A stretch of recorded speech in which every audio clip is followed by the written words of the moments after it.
आज का हमारा टॉपिक है जीन पियाजे का संज्ञानात्मक विकास का सिद्धांत। जीन पियाजे को गेस्टाल्टवादी मनोवैज्ञानिकों के अंतर्गत रखा जाता है क्योंकि इन्होंने भी अधिगम के लिए ज्ञानात्मक सिद्धांतों को आधार बनाया है। जीन पियाजे स्विट्जरलैंड के मनोवैज्ञानिक थे और इन्होंने मानसिक विकास संबंधी क्रियाओं का बारीकी से अध्ययन किया। इन्होंने स्वयं के बच्चों को खोज का विषय बनाया था। जीन पियाजे के संज्ञानात्मक विकास के सिद्धांत को समझने से पहले हम ये समझें कि संज्ञानात्मक विकास क्या होता है। संज्ञानात्मक विकास सीधे तौर पर मानसिक विकास है। मानव के मन मस्तिष्क में सीखने के दौरान जो सूचनाएं एकत्रित होती हैं वो उसके संज्ञानात्मक विकास को बढ़ाती हैं, संज्ञानात्मक विकास में वृद्धि करती हैं। सूचनाएं एकत्रित होने के साथ साथ मानव के संज्ञान में संशोधन भी करती हैं और संज्ञानात्मक संरचना में, यानी संज्ञान में जो सूचनाएं एकत्रित होती हैं उनकी जो संरचना होती है वो पुराने और नए ज्ञान के मिलने पर जो संशोधन होता है संज्ञान में, उसको समावेशन कहा जाता है। संज्ञानात्मक विकास जब होता है तो उसमें कई तत्वों में वृद्धि या रुकावट देखने को मिलती है। जैसे अवधान में वृद्धि होती है, प्रत्यक्षीकरण में वृद्धि होती है, भाषा, चिंतन, स्मरण शक्ति, तर्क, इन सब में वृद्धि देखने को मिलती है। एग्जाम के पॉइंट ऑफ व्यू से जीन पियाजे के संज्ञानात्मक विकास के सिद्धांत के अंतर्गत समावेशन शब्द को समझना अत्यंत आवश्यक है। पियाजे के संज्ञानात्मक सिद्धांत के अनुसार वह प्रक्रिया जिसके द्वारा संज्ञानात्मक संरचना को संशोधित किया जाता है उसे समावेशन कहते हैं। इसको अगर और आसान तरीके से समझें तो सीखने के दौरान मनुष्य के मस्तिष्क में सूचनाएं इकट्ठा होती हैं और सूचनाओं के एकत्रित होने के साथ जो संज्ञानात्मक संरचना तैयार होती है उसमें बहुत से पुराने ज्ञान में संशोधन होता है, यानी कि नई जानकारियां जुड़ती हैं, समावेशित हो जाती हैं और इसी मानसिक प्रक्रिया को, संज्ञानात्मक प्रक्रिया को संशोधित होने पर समावेशन कहा जाता है।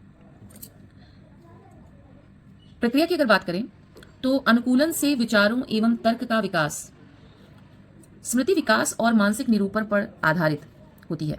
बौद्धिक क्रियाओं का दायरा बढ़ता है। अनुकरण को इंग्लिश में इमिटेशन कहते हैं। अनुकरण जो प्रक्रिया होती है उसका अर्थ है कि अपने आसपास के परिवेश में दूसरे लोगों को या वातावरण में जो कुछ भी देखा जा रहा है, जो भी क्रियाएं देखी जा रही हैं, उनको बिल्कुल उसी तरीके से करना अनुकरण कहलाता है, इमिटेशन कहलाता है। और अनुकूलन एक ऐसी प्रक्रिया है जिसमें वातावरण में कुछ चेंजेस आने पर, बदलाव आने पर, जब मनुष्य अपने आप को उस वातावरण के साथ समायोजित करने की कोशिश करता है तब उसको अनुकूलन कहा जाता है। और इस अनुकूलन के लिए विचारों और तर्क शक्ति का विकास होता है, स्मृति में विकास होता है और उसका ये स्मृति विकास, विचारों और तर्क का विकास उसके मानसिक निरूपण पर आधारित होता है कि वो किस तरीके से अपने मानसिक बुद्धि का इस्तेमाल करता है अनुकूलन के लिए। बौद्धिक क्रियाओं का दायरा भी बढ़ता है। समावेशन की प्रक्रिया के दौरान अनुकरण और अनुकूलन जैसी प्रक्रियाएं साथ साथ चलती हैं, जिनकी वजह से विचारों और तर्क का विकास होता है, स्मृति का विकास होता है और इसका आधार मानसिक निरूपण होता है कि किस तरह से बुद्धि का प्रयोग किया गया है। और इसके साथ साथ बौद्धिक क्रियाओं का दायरा भी बढ़ता है। अनुकूलन की जो प्रक्रिया होती है, हमारे विचार एवं तर्क अनुकूलन के भाग हैं। संज्ञानात्मक विकास का सिद्धांत ये कहता है कि हमारे विचार एवं तर्क अनुकूलन के भाग हैं। यानी जब बालक अनुकूलन करता है, अपने वातावरण के साथ समायोजन करता है, अपने आप को अपने वातावरण में रहने के अनुकूल बनाता है, कोशिशें करता है, तब वो अपने विचारों में वृद्धि करता है, समायोजन करता है और तर्क करने की क्षमता को बढ़ाता है। तो इसलिए ये कहा जाता है कि हमारे विचार और तर्क अनुकूलन के भाग हैं। संज्ञानात्मक विकास एक निश्चित अवस्थाओं के क्रम में होता है।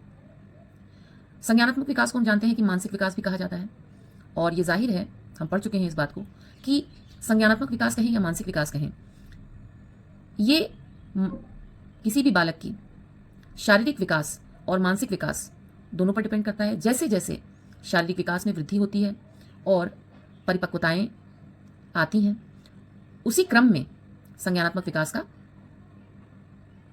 की वृद्धि देखने को मिलती है। तो ये कहना सही है कि संज्ञानात्मक विकास एक निश्चित अवस्थाओं के क्रम में होता है।